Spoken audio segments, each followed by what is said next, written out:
So, to begin with, this individual, the table talk inside the front cover of the Covenant Theology talks about assurance. And they give a partial quote: Covenant Theology, the assurance we have in God, and the full and final redemption that is ours in Jesus Christ. Is this an absolute meaning in covenant theology or from covenant theology? And does that mean that covenant theology is the only way that one can have true belief in one's assurance? So I would be the first to deny that you can only have assurance if you hold to covenant theology. So I want to say that up front. But as we said earlier, as we were opening our remarks on justification, what covenant theology does is to help you see the fullness of justification, in this case assurance, and to be able to draw on its riches in your own experience as fully as possible. So, no question, a Christian may be assured without embracing covenant theology. But I would press covenant theology as the way you can enter into the fullest and richest experience of assurance that God has on offer for Christians. If that sounds presumptuous, I trust it's not, because I'm speaking from the conviction that covenant theology is the theology of Scripture. And I think all Christians would agree that to the degree we are conformed in mind and life to the teaching of Scripture, to that degree, we will be living the richest Christian life on offer.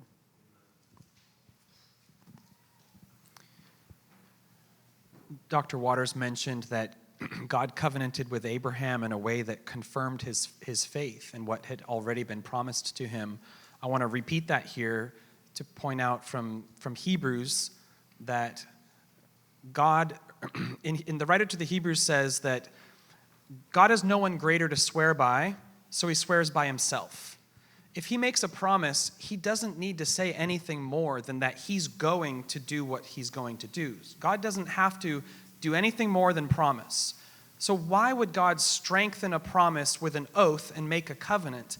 It says there in Hebrews 6, to show more convincingly to the heirs of the promise the immutability of his purpose. And so why does God covenant? To show us more convincingly he's going to do what he said he would do. Does he need to covenant in order to be faithful to his promises? No, he could just promise. But he strengthens those promises with covenant, with oath, for our sake, to show us more convincingly. So assurance is best understood and enjoyed in the context of covenant theology, because that's what covenants are supposed to do. They're supposed to show you more convincingly. So if you want to be more convinced of your salvation or assured, covenant is precisely what will do it. Remember, brief answer. Okay. With regard to the one plan, how do Old Covenant prophecies like Zechariah 14:11 and Jeremiah 23:5-6 fit into the one plan? Is Jesus dealing with Israel separately in the end times? When will the promised security come to Jerusalem? I can't claim to know those verses off the top of my head, so let me take just a very quick look. Zechariah 14:11.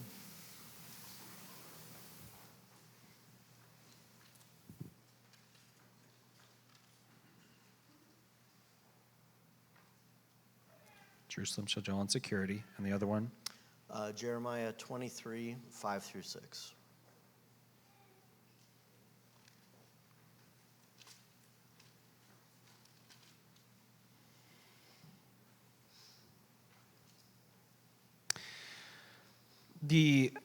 To be brief, the future in the prophets, this is called the prophetic idiom, the way in which the prophets speak.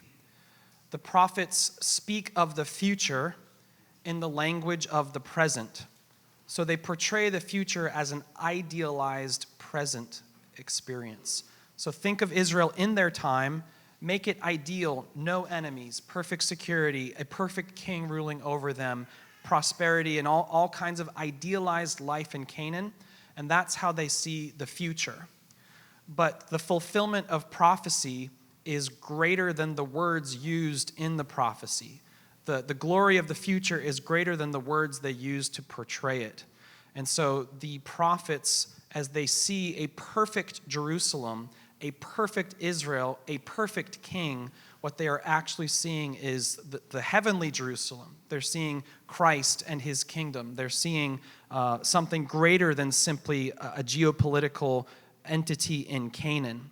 And so I would understand those passages the way I would many other like it that portray an idealized Israel, which is really the new heavens and the new earth, and Christ's people dwelling in it under his headship. But again, as we said earlier today, making the connection that this is first offered to Israel in the ministry of Jesus and the ministry of the apostles, that they are called to join this. So they're never excluded as though they're going somewhere else. Rather, they are called to join in this perfect new Jerusalem, the heavenly Jerusalem, the Mount Zion from above. And they're not excluded from it. That would be the peace, that would be the safety, that would be the Davidic kingship that I understand to be ultimately seen in passages like those. Same answer for, say, the Ezekiel temple? Yes. And Dr. Beale, ask him all these questions next year, because all of his work on the church and the temple's mission, all of that, he could talk for hours and hours about such wonderful things. He did and he will, yes. Yeah. No, I affirm everything that Dr. Renihan has said. I would just reference what we've stressed throughout the weekend, that the New Testament has to teach us how to read the Old Testament. And so Amos 9, I will rebuild the fallen booth of David, is fulfilled according to the Apostle James in the Church of Jesus Christ, Jew and Gentile, Acts 15. I think that's a good illustration of what Dr. Renihan has been describing for us. So, two separate questions from the same person. So, what would we say to someone who overemphasizes the sovereignty of God and who limits the personal responsibility of holiness? That's number one. Number two, from the same person, it seems that loyalty and desire and love for the local church is really lacking today. How do we regain this, or how do we change that in the local body? To the first question, the balance, it's not so much a balance that we have to maintain between God's sovereignty and man's responsibility, as it is an understanding of each of them. And that gets into the doctrine of concurrence, and the concurrence between the first cause, God, and all secondary causes, which are all things in the created order. And that God, the first cause, who decrees all things, and his providence guides all things to the ends that he has decreed, the first cause is at work in all things great and small. So there is nothing in which God's decree, and God as the first cause, is not involved. But the way in which God has decreed things will fall out is varied. Some necessarily, some freely and contingently. And necessary things are things like gravity, the laws of science, which God has made the world in such a way that these things always and necessarily will happen. But then God has decreed that other things will take place freely or contingently, such as the actions of man, who choose or not choose or refuse to do things. But the fact that man has power of choice, which we do, Westminster Confession, Second London, we have a chapter of free will. God has created man with a will, and the will has liberty, but that liberty is dependent on the way that God has made us, and it is a liberty that is also dependent on God's decree. So there is never a scenario where it's either the first cause, God, or the second cause, man. Nor is there a balance between the two, so much as we affirm God acts according to his agency, the first cause who has decreed all things, as a creator with divine agency, and man acts as a created agent with created agency, a second cause, and they concur, they run together, they move together in all things. And so there's a lot more to be said about that. It's a fairly complicated subject, but I simply want to point out, if you're ever thinking in terms of, is it God or is it man, you probably need to understand something more fundamental in terms of the concurrence or running together side by side of the first cause with all secondary causes, and that would be expressed in chapter 3 of God's decree, as well as 5 of providence in the respective confessions of faith that we hold between Dr. Waters and myself. I'm sorry again to mention it, but I published a book called Deity and Decree, in which I work through these issues of God's decree as well as man's liberty and responsibility. If you'd like to read some of that in more detail. The second question, if I could briefly answer it, about churchmanship, is we should always persuade people with the goodness of the thing. Instead of, you ought to, rather look at how beautiful and wonderful and good this is.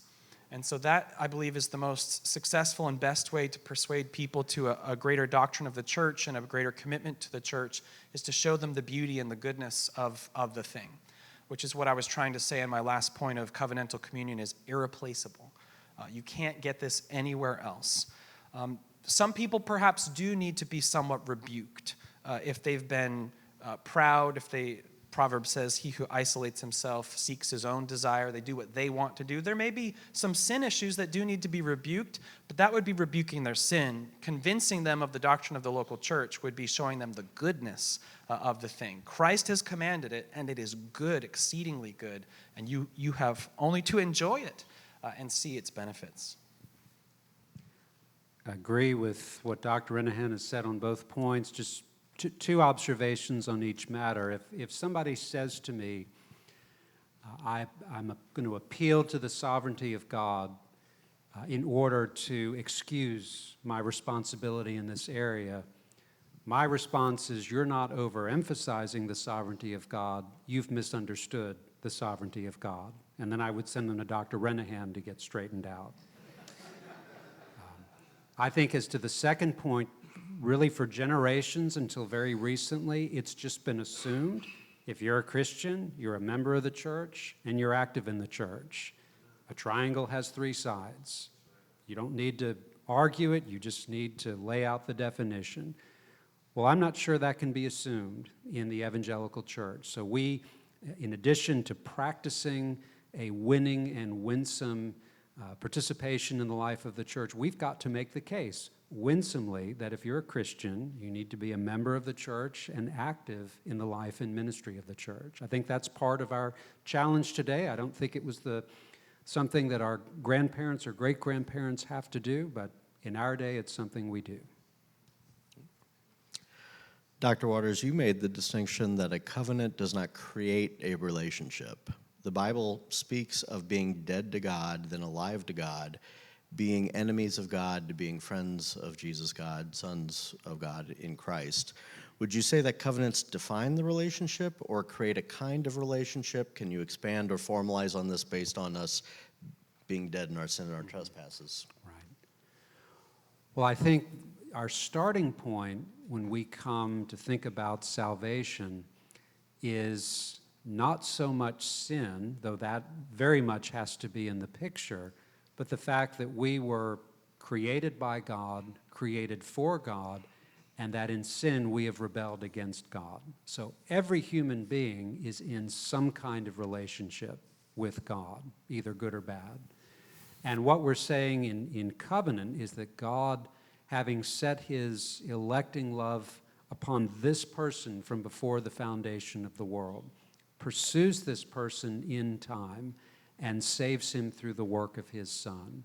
So we're not looking at a relationship cut out of whole cloth. We're looking at admittedly, a radically new and transformed relationship. But we're looking at a relationship that has meaning in light of creation, has meaning in light of the decree of God.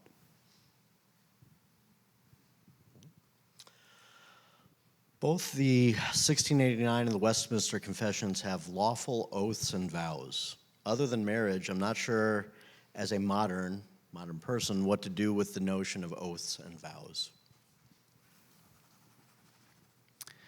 An oath is swearing to the truth of something, and a vow is swearing to perform a duty. So in a court of law, oaths are used to to confirm and to guarantee in a way that would penalize someone if they don't tell the truth. These oaths are used to attempt to force the truth out, to get the truth out. And so oaths are quite useful, maybe not commonly, but they have special purposes. Oaths are final for confirmation, the book of Hebrews says, and men use them to heighten or to augment truthfulness by placing consequences for not telling the truth. So oaths are very important. Vows, marriage vows, we promise to do something. We promise to perform a duty, and so you live that out the rest of your life. At our church, many churches, we have membership vows that ought to be taken very seriously. You have promised before the Lord and this congregation to pursue the peace and the prosperity of this church, and we have other vows of membership. So an oath is swearing to the truth of something, a vow is promising to do something, and both should be a part of our lives for specific reasons and at specific times, and it's not a null set, it's not an empty category, even for the modern world. In what way is the rainbow, as a sign of a covenant, an actual encouragement for those who see it? It is to remind us God will never destroy the earth by water. That's well and good, but doesn't it mean that he won't? It doesn't mean that he won't exact judgment by way of the breath of his nostrils or fire or whatever else.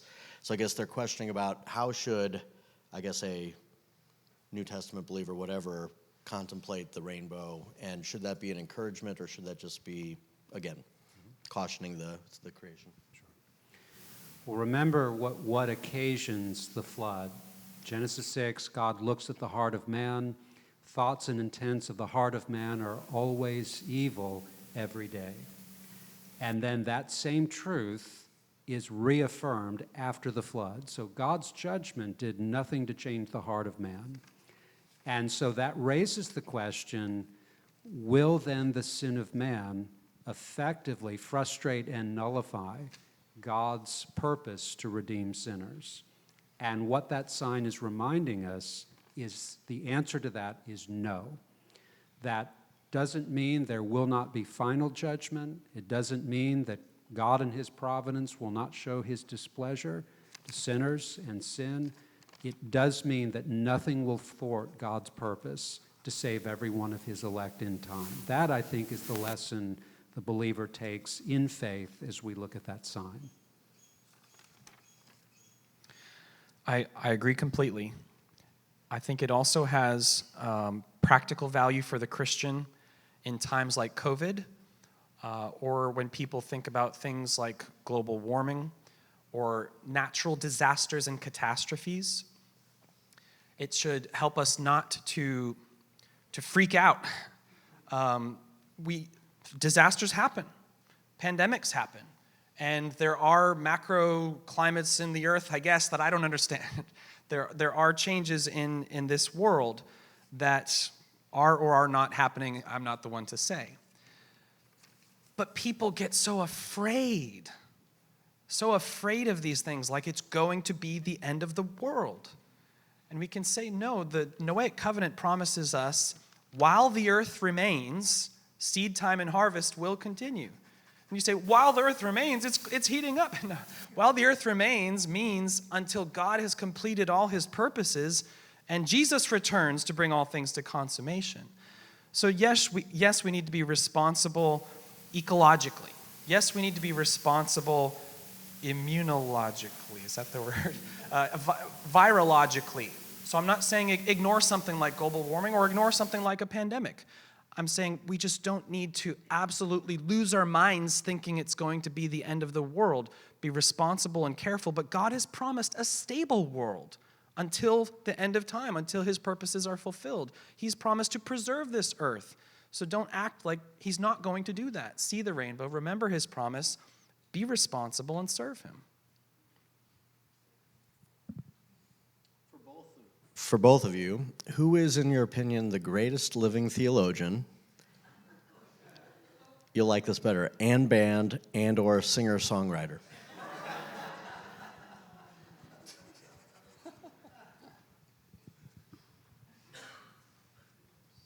And you could say Guy Wars, you could say you, right?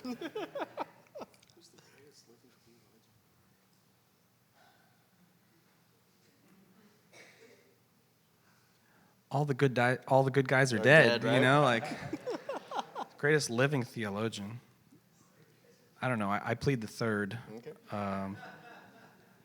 I refuse to quarter troops in my house.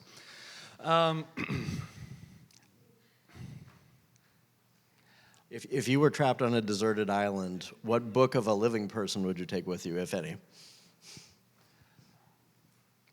I'll just say that the first person that comes to my mind usually when I think of this question is Dr. Beale. I so appreciate his insights. So I'll say Dr. Beale. Okay. Yeah, I will go back to my professor of New Testament at Westminster. He's still living. He turns 87 this year, Dr. Richard Gaffin. Taught with Dr. Beale at Westminster. And you may not have heard of Dr. Gaffin, but he's had a profound influence on many within the Reformed Church, New Testament, biblical, and systematic theologian.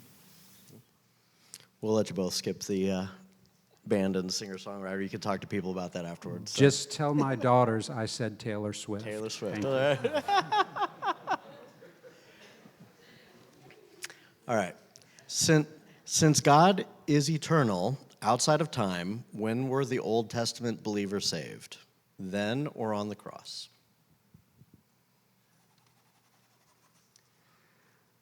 I think here, a distinction that's come up a number of times this weekend is helpful. There is the accomplishment of salvation. There is the application of salvation.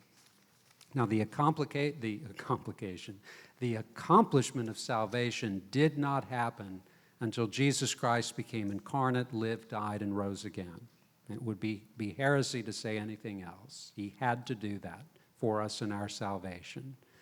But so certain was the accomplishment of that salvation that God could apply that salvation out of time to Old Testament believers so that David could be forgiven of his sins as you and I are forgiven of our sins on just the same basis, the work of Jesus Christ. Only we look back to the work finished. He was looking in the shadows to the work yet to come. You can think of it this way. You go to the store, you get a pile of groceries, maybe you pay with cash, but many of us do what? We pull out our card, and we put it in the machine, and we take our groceries home. 30 days later, we get a bill, and we're supposed to pay the bill. We're buying on credit. We get to enjoy the item now, and the bill gets paid later. Well, similarly with David, he enjoys the forgiveness of sins, then the bill gets paid later, and the bill will get paid because Jesus Christ is the one paying it. I agree with Dr. Waters. To the question itself, I would say this is not, the salvation of Old Testament believers is not so much based on the eternity of God as it is on the certainty of the work of Christ to come. All Christians, covenant theology or no, have to answer the question, how does a sacrifice in the future expiate the sins of the past? So that's not a question that's particular to covenant theology at all. And I agree with the way that Dr. Waters answered that the object of their faith in the Old Testament is the same as ours. They merely are trusting in the one who is to come, rather than we who trust in the one who has come. Dr. Waters, you previously over there on that table had two books relating to the New Perspective and the Federal Vision that are a little dated. They were written a while ago. Have there been any developments that have either changed your opinion on those points, or are those still reflective of what you would hold out with those today? Sure. Well, to your point, yes, there's a sense in which we've moved on. There's a sense in which we haven't moved on. But those controversies hit their heat probably about 15, 20 years ago. And I think subsequent events have not radically altered my judgments, that I'd stand by what's in both publications as an accurate summary of what proponents were saying and the biblical response, in my judgment, the biblical response to what they're saying. And Sam, as I asked you before, I don't see a lot of Reformed Baptists dealing with those issues, but would you have off the top of your head any other response other than what Dr. Waters said? All right, now we're going to get to some of the fun questions. Okay, so let's try a few things. So Dr. Waters, to begin with, is there room within the Westminster Standards, Westminster Federalism, for someone who would say, take a believer's baptism approach to baptizing their children? If the question is there room within the Westminster Standards, I wouldn't say that there is. I think Confession of Faith 28 would say that baptism comes as a command from Christ, and if he has commanded believers and their seed to receive that covenant sign, then they ought to receive it. Now, of course, my Baptist brothers will say, well, I don't think it's a command of Christ that the offspring of believers should receive that sign. And we can have that discussion in good faith. But within a Westminster Standards framework, I think there wouldn't be room to maneuver there. Hence the Second London Baptist Confession, with its modifications to accommodate what it understands is Scripture's teaching on that point. That's, I think, a perfectly good and right approach to go. Do either of you think a body of believers could have a mixed, say, congregation where the leadership could allow each family in their decision as to how to baptize their kids to be under either of those confessional standards if a body was built, say, from the ground up in that regard? I wouldn't say it's categorically impossible, but historically it's proven very difficult because every time a child is presented for baptism, you risk opening the wounds. So I think the leadership would have to be extraordinarily careful and wise, perhaps in a setting where there is no other Reformed witness for miles. It could be conceivable. But the practical difficulties would remain. There's a reason that Paedo-Baptists and Credo-Baptists have amicably separated into different communions. It was to preserve the peace and unity of the church and keep us from quarreling every time this issue comes up. One I don't have written down but was brought up to me orally is for Sam. So again, there is no New Testament prohibition on it. So if someone in one of your churches or in this hypothetical church in a place with no Reformed churches, like, oh, I don't know, here, came to you and said, hey, can we baptize our kids? Could you see some way that that would be able to work out in either this hypothetical mixed congregation or under the London Baptist or any other standards that you could see? Or do we have to keep the segregation here with regard to what we're talking about and considering? Is that a different question from the one that you just asked, Dr. Waters? If you want to respond to that, you can respond to that too. It sounds like the same question to me. Is it possible to unite the two views under one local church? And I think Dr. Waters is right that I don't know if it's really been done effectively. It could be done in theory if from the ground up the church membership and leadership all commit to a certain form of standards that clearly makes these accommodations. But if you have to on a case-by-case basis be confronted with these kinds of questions, that would be very difficult, I believe. And this is why there has been a sad practical separation between Baptists and Paedo-Baptists. There are ways to make accommodations, but they tend more towards this is a Reformed church, but we're going to make a provision for Baptists to be associate members, or this is a Reformed Baptist church and we're going to make a provision for Paedo-Baptists to be associate members. I've seen both cases happen far more successfully because the church is clearly committed to one or the other, but they make certain provisions. But it's certainly a tricky It's a tricky question. It's a tricky issue that would require a great deal of patience. But whatever the local church commits to, the whole church needs to commit to, so that you don't have a church within the church and say, well, we are really, this is really our church, and we just let them, kind of this. It needs to be done in a way that there's a genuine love and unity in the body, and not some kind of tiered greater or lesser membership. Agreed. I would add that I'm kind of thinking just off the top of my head, Dr. Waters, you can tell me I'm wrong. The question of, can the Westminster Standards accommodate credo baptism? I think to some degree, yes, but it's not so much can the Westminster Standards accommodate credo baptism as can a credo Baptist accept the Westminster Standards, because in a Reformed Presbyterian church, they do practice credo baptism for adult converts who profess their faith and are baptized on the basis of that profession of faith. So there is a practice of credo baptism in Reformed churches. Not all the baptisms are infant baptisms, and so a credo baptism is practiced and accepted. They just also will baptize infants of believers. And so I think that the question isn't so much, can the standards accommodate credo baptism, as it is, would a credo Baptist be willing to live underneath the Westminster Standards that are also going to accommodate pedo baptism, and they need to be okay with that and not militate against it, not agitate, not create issues. not create issues whatsoever. Yeah.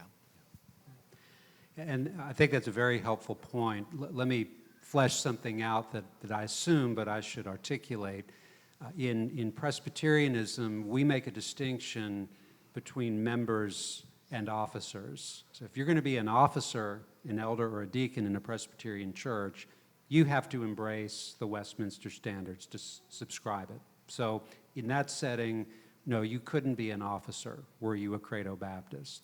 However, we warmly receive into membership anyone who can affirm our 5 vows, which you just have to be a Christian to affirm those vows. And if you're content to sit under the teaching of a pedo Baptist and you can fulfill your vow to preserve the peace and unity of the church, we'll have you.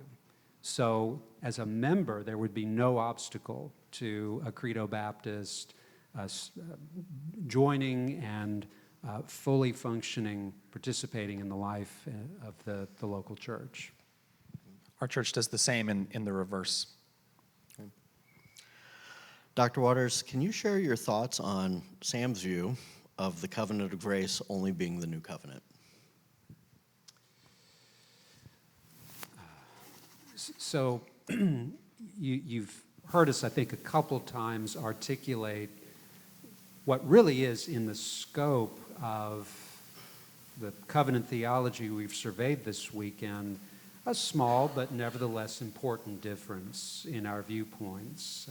I would see the covenant of grace as revealed in a succession of administrations, beginning in Genesis 3:15, continuing to the end. Dr. Renihan has argued for a more limited definition of the covenant of grace than mine. And you've already sensed, and I appreciate Dr. Renihan saying as much, that the practical difference comes down to the question of baptism. And do we baptize the offspring of believers? You can see on my definition, not my own, but on this definition that I've been working with, advocating, that yes, we would proceed to administer the covenant sign of the new covenant to the offspring of a believer, just as was done under previous administrations of the covenant of grace. On Dr. Renihan's definition, I think if you were to concur, then no, you wouldn't apply the covenant sign to the offspring of a believer. You couldn't carry over from the Abrahamic covenant to the new covenant. So that's really the practical difference between the two. And I think we're here for a couple of days. Our hope, and I think Dr. Renihan would fully agree, go home, open the scriptures, read the scriptures in light of the things we've been talking about, and come to your convictions about what God has said in His Word. And you've got lots of resources available to you. We've recommended them to you. You've heard, I think, as concisely and fully as each of us is able to present it in short space, the arguments, and we leave it to your conscience to study the Word of God and come to your own convictions under God as to what His Word says.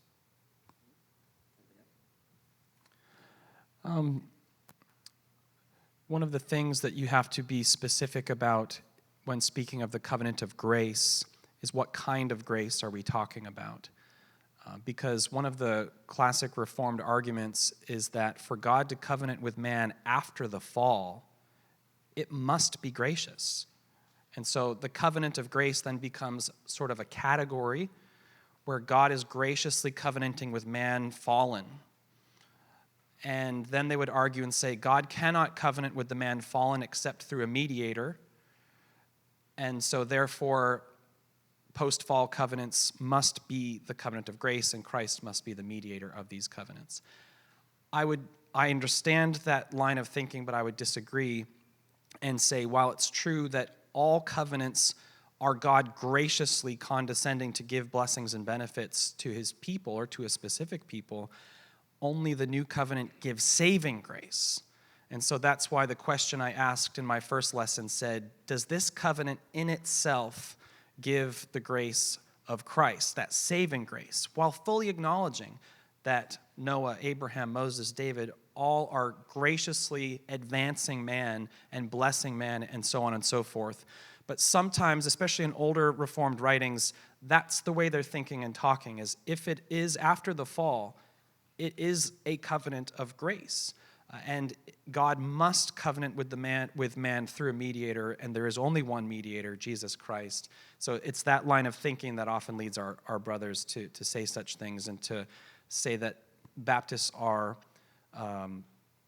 wrongly limiting the covenant of grace only to the new covenant because these things must be gracious. They also use arguments, I could defend their position more if you want, but yeah, I'll stop. So this is for Sam, because I had to study with Dr. Anderson and Dr. Frame the 6 different authorized ways of interpreting the Sabbath for the Westminster standards. But from the 1689 standard, and this actually isn't my question to begin with, but I'll tie mine in, what is your view on the Sabbath for the Christian today? Does your covenant theology inform your view?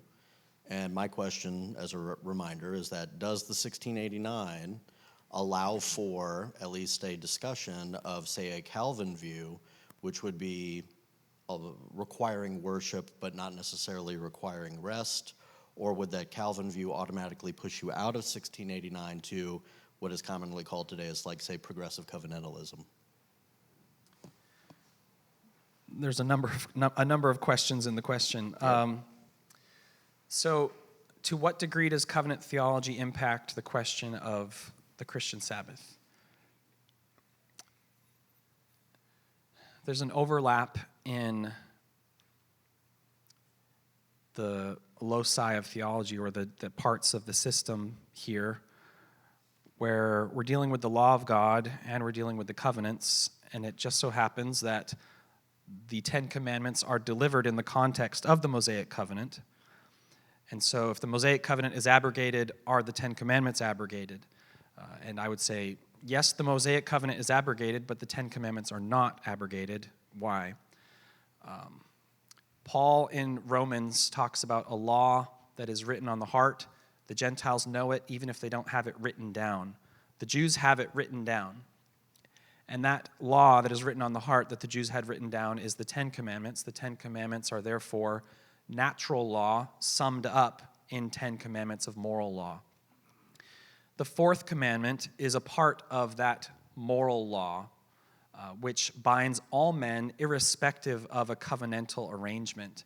We said earlier that covenants advance man, they give man additional promises as well as additional precepts, but the 4th commandment would not be among that. It would be part of natural moral law that God has given to all mankind. However, the Westminster and the London Baptist Confession acknowledge that in the fourth commandment, as given in the Mosaic covenant, there is both a moral and positive aspect. The moral aspect is that a day needs to be set aside for worship and rest unto the Lord. What is positive is which day that's going to be. There's nothing moral about any particular day. And so God sets the seventh day, and then God sets the first day after the resurrection of Jesus Christ.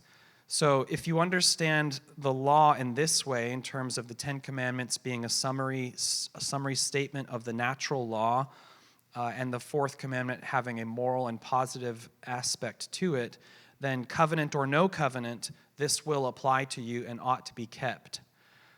Then the question becomes, how ought it to be kept? And I believe that the Westminster and 1689 confessions are quite clear about how the day is to be kept in a way that I believe would likely preclude Calvin's view, if I understand Calvin's view correctly.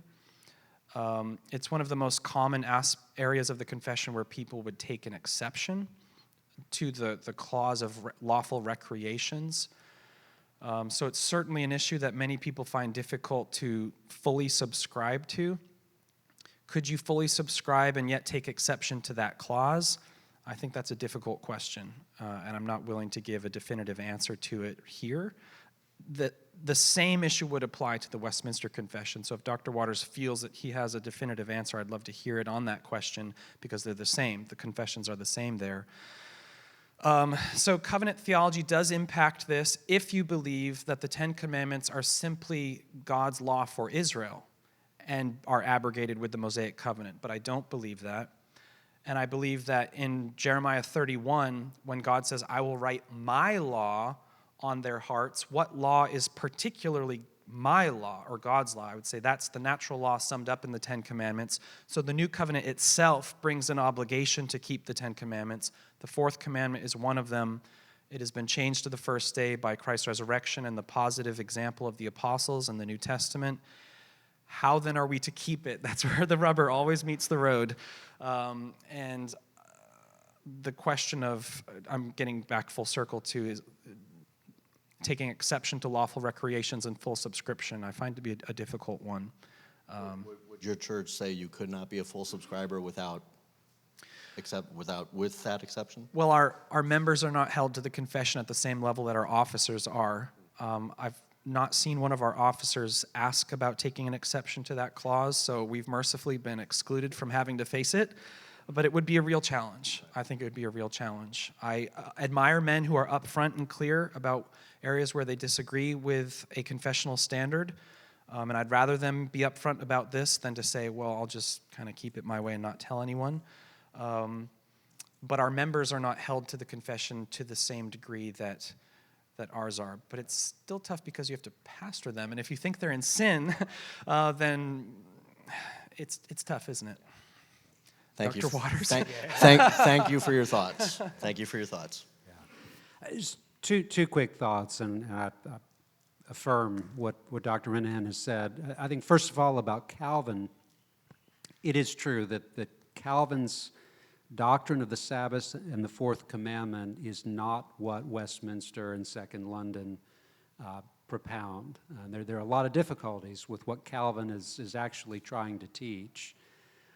But I think we need to remember, by all accounts, Calvin lived a stricter Sunday than about anybody in this room. So that was an instance where his practice rose far above his teaching. I think we would wither in a Calvin Sunday. So that needs to be borne in mind. As to the matter of worldly employments and recreations and men taking exception to that clause, I've served on our Presbytery's examining committee. We examine prospective ministers for off and on 20 years now. And that's something that comes up not frequently, but regularly. And our tack has been to start a conversation and really to probe the candidate as to his doctrine of the fourth commandment. And if we find out all he means by that is, I think it's okay to take a walk between services to stretch my legs and clear my head, we say, we don't think you're really taking an exception. But if he means to say, well, I want to go see the saints, and I don't mean the saints of God, I mean the New Orleans saints, then we would say, we think you've got a more substantive difference with Westminster. So a lot of it is really starting a conversation with that person to see what they understand the fourth commandment to mean and teach. And that's not something that's going to happen in an instant. It's something that it's going to take some probing, some back and forth. That exception could be symptomatic of something bigger. It may be innocent. We just have to talk to them to find out. Can both of you explain how there is no mercy, in quotes, in the law in light of the sacrificial system which seems to offer mercy? I think when we think about law in Scripture, we have to look at the law in two lights, and Paul certainly does this. In that latter sense, the law as revealed through Moses, with the sacrifices that are part of that law, the law is given in the context of a gracious covenant. And so God, you remember, is coming to a people whom he has redeemed out of the house of bondage, out of the land of Egypt for himself. And so the law is given not as a way for them to save themselves, but as the way to respond to their Redeemer God. But there's a distinct sense in which if we take the law just on its own, absent any grace, bare law, that law can do nothing to help you keep it. And that law has no provision of mercy when you break it. And that's the way the law finds sinners. And that's the way Paul is speaking about the law in passages like Romans 8:3 that we were thinking about earlier today.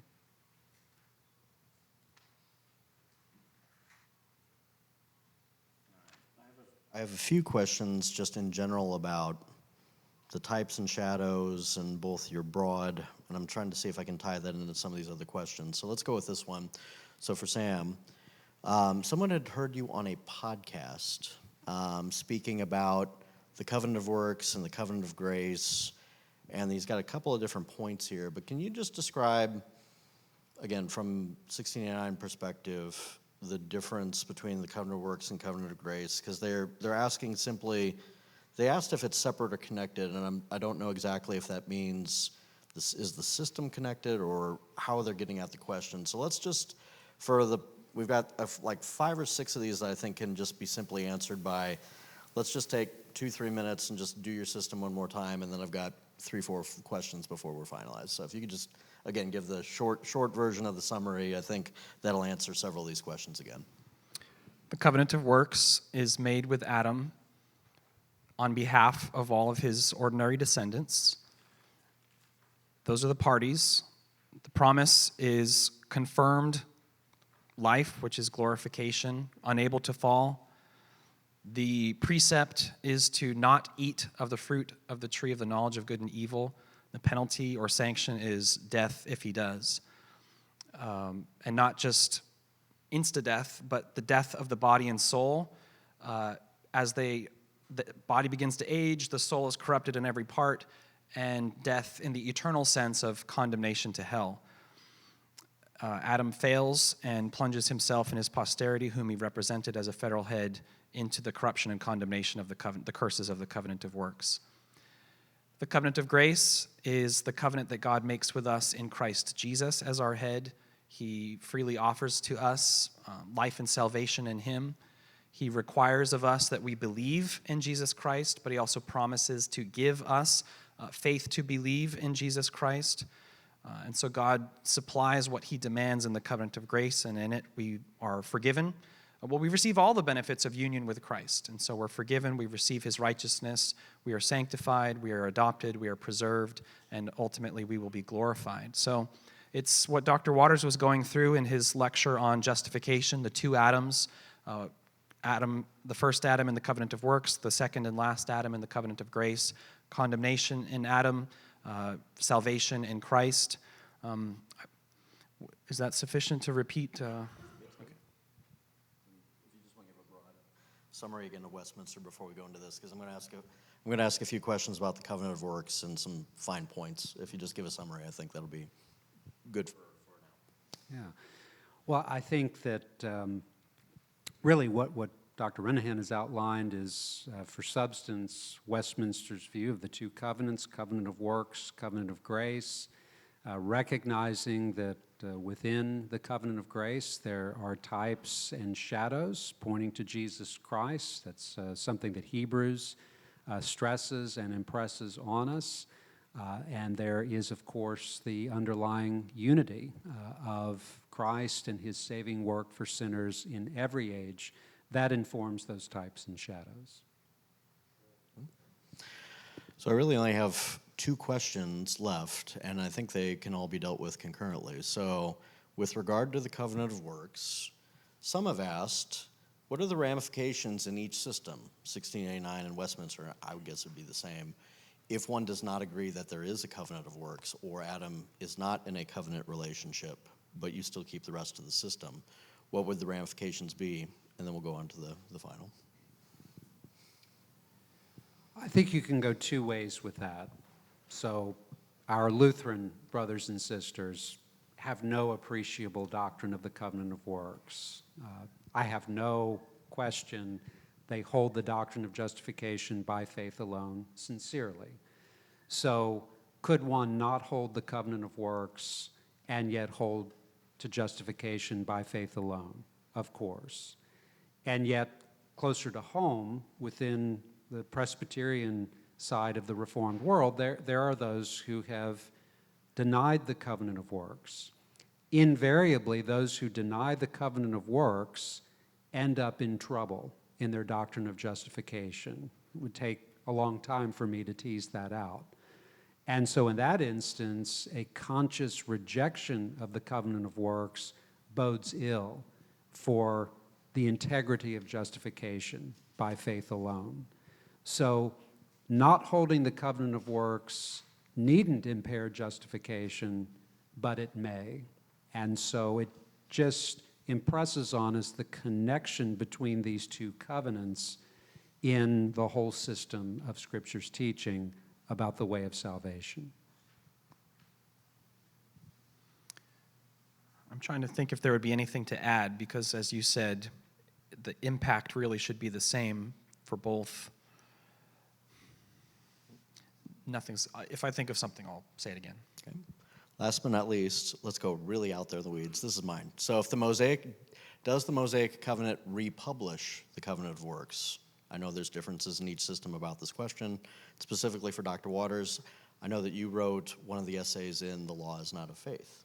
So the question is that what would your position on the Mosaic be different than, say, other people from a Westminster perspective as you lay forth in The Law is Not of Faith?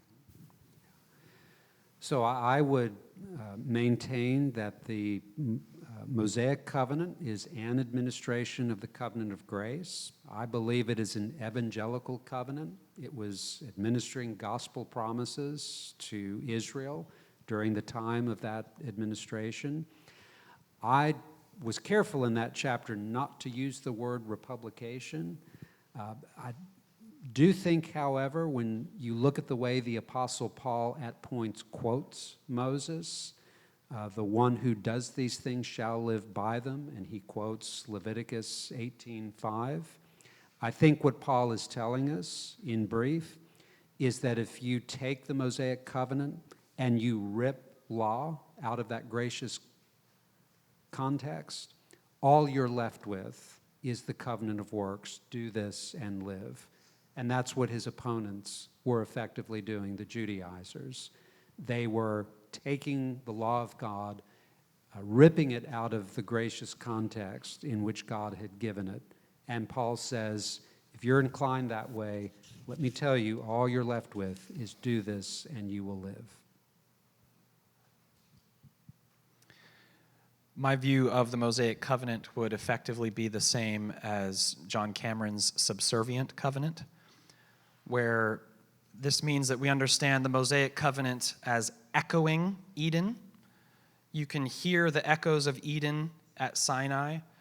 In Eden, Adam is in a special place called as a priest of God, but he must keep God's commands or he will be expelled. And we see this echoed with Israel in Canaan. It's not the same covenant. The Mosaic covenant is not the covenant of works repeated, but it does republish in a sense. That's what we always say. In some sense, right? In some sense, the Mosaic covenant does echo and republish what happened in Eden as Israel is a new son of God in a new paradise, as his priests in a holy land, and they must live in holiness or they will be expelled from that place also. But the Mosaic covenant is understood to be subservient because it not only echoes Eden, but it continues forward the promises and the revelation of the new covenant to come, especially in its sacrificial system. So it subserves the purposes of the gospel. It promotes ultimately and finally the purposes of the gospel. It's not designed to just put the Jews to death in some way. It certainly does punish them and expel them, but it's subservient to the gospel. So Moses is echoing Eden, but he's also preparing the world for Christ because he shows the Israelites their sinfulness, but he also shows them that there's mercy through God's provision of sacrificial atonement. And it's kind of funny, but anyone who's upset with the idea of republication of the covenant of works at Sinai, they must not like Pilgrim's Progress. Because in Pilgrim's Progress, if you remember Christian as he's speaking to Faithful, Faithful tells him about his own journey, and he says that when he got to the hill difficulty, Adam and Moses both beat the snot out of him because John Bunyan's view of the Mosaic covenant was that it was simply the covenant of works republished for Israel, and that's why in the Pilgrim's Progress, Adam and Moses are so rough and merciless to Faithful. Christian deals with Moses, and he's threatened by Mount Sinai, but Adam and Moses go after Faithful. You'll find this in Bunyan's book, The Doctrine of the Law and Grace, and Bunyan appeals to Luther on Galatians and says that Luther on Galatians is his favorite thing to read. That's where Pilgrim's Progress is getting this from, because Luther very much connected Eden and Sinai, Adam and Moses, as teaching the same thing. Do this and live, do this not, and you shall die. I wouldn't take necessarily Bunyan's strong view of Eden and Sinai basically being the same thing. I would take rather the subservient view that it echoes Eden and it's preparing the world for Jesus Christ.